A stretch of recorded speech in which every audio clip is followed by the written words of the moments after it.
Räägin edasi seda India joogaseiklust, joogalugu, kus ma olin Pushkaris ja töötasin selles teises külaliste majas edasi bossi käe all.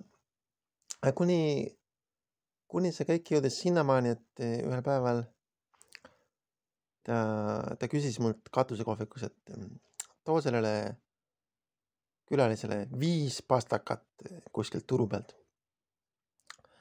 Ja mingil põhjusel see nii vihastas mind, et ma läksin tõin need 5 pastakat talle, aga samal ajal ma juba pidasin plaani, et kuidas sealt ära saada.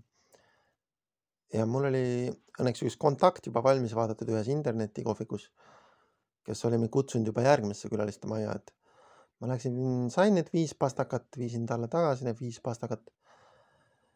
Ja aga siis ma varsti juba kadusin ära sealt ja läksin Govindaga kaasa. Govinda oli selle poisi nimi, kes töötas seal internetikohvikus ja neil oli mingi paar kilomeetrit, mitte paar kilomeetrit, võib-olla kilomeeter on ja edasi täiesti linna ääres oli ilusa aiaga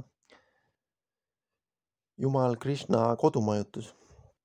Ja siis ma hakkasin selles Jumal Krishna kodumajutuses tööle, seal oli Nepaalist oli üks kokk oli neil tööl, mina olin siis selle koka abiline. Ja seal oli ilus sihuke muruga aed, kus oli hea mõnus ja mingid ahvid vahepeal tungisid sinna. Üks hüppas mu toidulauale, haaras mu toidu vahepeal, kui me koos sõime.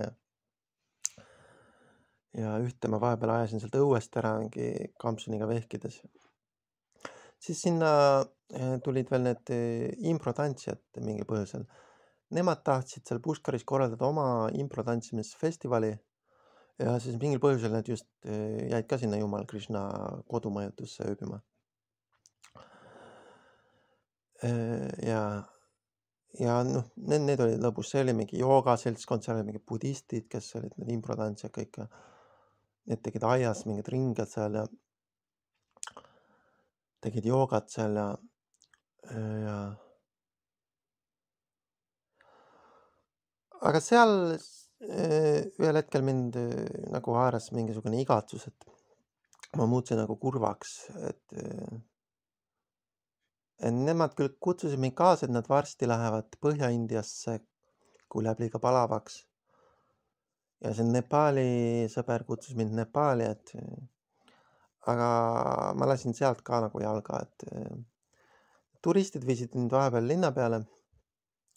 Ma läksin turistidega kaasa ja nagu lõpetasin selle töökoha ka nagu ise ära kuidagi. Ei ilmunud õigel ajal tagasi ja pärast tulin tagasi, nõudsin palka, sain vist pool palgast ainult, et rongipiletit osta. Ja siis ma läksingi, mul oli plaan minna Varanasisse, sinna surnute linna, mis on kuulus oma surnute matmise poolest.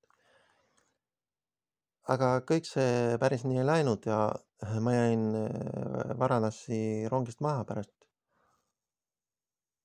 Ja siis ma hakkasin otsima, et kuhu siis minna, kui mitte Varanasisse.